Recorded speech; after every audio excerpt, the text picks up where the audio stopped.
Vico, Veno, and Flickzy have by far been the most dominant team in Europe with their formation, as they've won an astounding 4 Trio Cash Cup finals in a row. So in today's video, we're going to break down what has made them so successful and why they are the scariest team in all of Europe currently.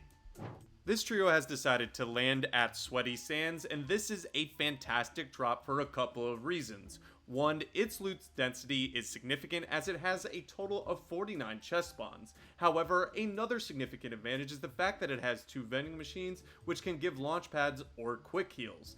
And to be honest, this drop has a significant amount of metal with the skate park as well as the RV park, so all trio mates are going to have maximum metal leaving the POI.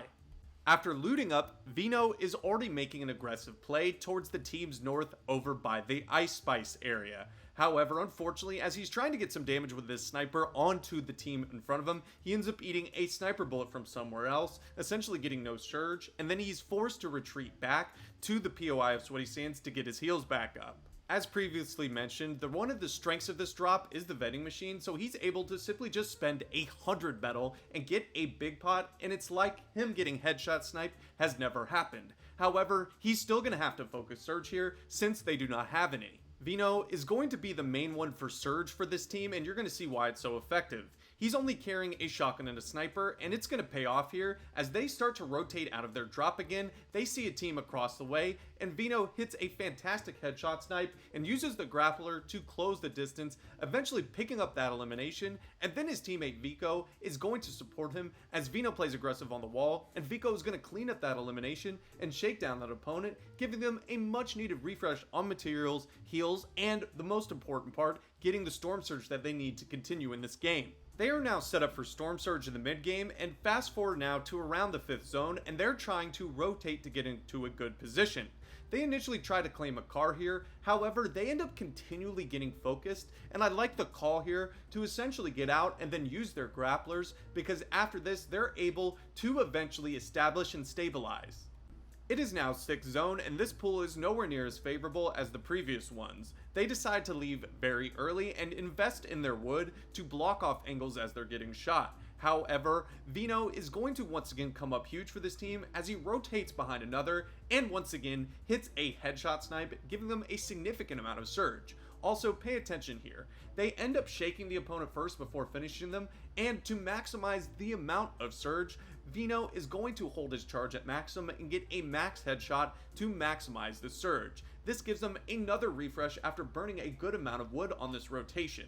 Now, things do end up getting a little bit dicey here as they get to the edge and sort of get focused, and they're going to make a good call after getting sprayed on low ground consistently to eventually elevate in their hard materials, and they eventually stabilize right before the moving zones kind of start. It is now the 7th zone, and they get such a favorable pull that they don't even have to expend any more materials since they invested all of the space previously. However, the 8th zone is not the case as they get a maximum pull. Take a look at how they attack this rotate though. They understand the fact that the zone just opened up on the left side here, so the amount of congestion on the left/top side is going to be significantly less. So they go early, and by the time that they get there by being aggressive, there's only one team in front of them. And Veno is once again to use his sniper to essentially open up this rotation, shooting the team ahead of them in the back, making it very easy for them to establish, and they don't take any damage essentially on this entire max distance rotation.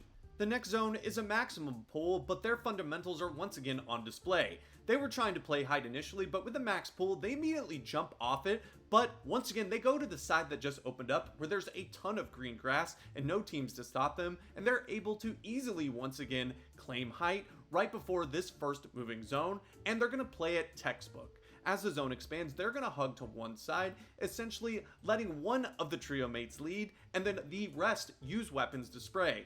And this is going to pay off here, as Veno once again is going to show off his good aim. As his teammates talk for him, they end up giving him an AR, and he's going to pick up an elimination onto Rezon here, thus wrapping up the night zone rotation with an elimination and height. The next moving zone is incredibly favorable as it pulls directly back on their old tarp, and so all of the materials that they've invested are really going to pay off here. They're simply just going to stay on the high ground and pressure all the teams below them, and this is going to result in a couple free eliminations as Veno picks up an AR elimination onto Noah Riley, and then Vico is going to catch Cameo off guard here and pump him in the back to get them some too much needed refreshes, and eventually, as a team falls below them, Veno is going to end up with a chug cannon and the mythic minigun. It's now time for the last final moving zone, and Veno is going to be obviously pressuring everybody that he can with the mythic minigun. Vico is going to drop down with him, and they're going to look for eliminations as Flickzy stays on the high ground. However, Veno ends up over-aggressing here, going down, and Vico does a nice job of picking up 2 eliminations, one very nice one pump. However, when it's finally about time to close, he ends up eating a massive one pump from Pink here, essentially leaving Flickzy in a 1v2. Flickzy is going to do a fantastic job though, recognizing that Tino is challenging for high ground, hitting a hard shot and picking up the elimination, leaving it to a 1v1 versus Pink. As the zone is about to close, he uses the chug cannon to create some distance, and Pink also tries to play aggressive onto him, but the distance was too much, and Flickzy ends up clutching up here, finally getting his first 2 eliminations, but the most important, getting the 1v2 and getting the victory royale, which helped them end up winning this tournament. Well guys, that's going to do it for today's VOD review. I hope that you guys did enjoy. If you did, please drop a like on this video, hit that subscribe button, and turn on post notifications. And I hope I'll be seeing you in the next one. Peace.